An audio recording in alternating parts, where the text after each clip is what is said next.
Pero kinonfirm na ng dalawang sources natin, PAOK Chief Gilbert Cruz at NBI Chief Director Ayan. na si Director Jaime Santiago, sir. Magandang umaga po ulit. Yes, sir. Opo, you were ma'am, saying good naputol morning po yung Good sinasabi morning, ninyo. opo. Go ahead po.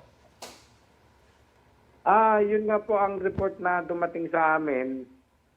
Nahuli na raw ng Indonesian police kaninang madaling araw. So, nakikipag-coordinate na kami kung yung immediate na maibalik sa atin si Alice.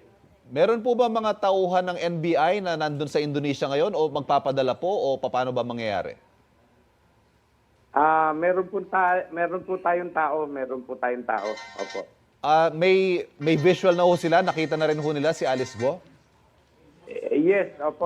Kinonfirm na. Pati ng immigration ng Indonesia, kinonfirm na po. Opo. Okay. So right now po, nandun pa rin sila sa may, saan po ba exactly siya, naka-detain po ba siya or she's being held somewhere? Nakadetain nga po sa police ng Indonesia, ma'am. Okay. May information din po ba tayo kay Wesley Guo? Wala pang information kay Wesley, kay Alice pa lang po. Opo. Alright. Saan ho ba siya nahuli? Doon sa Wala tinutuloy? pong detalye kung Wala paano- pa. Ano ho Wala magiging... pong detalye kung paano siya nahuli. Basta ang report lang, alauna ng madaling Opo. araw nahuli.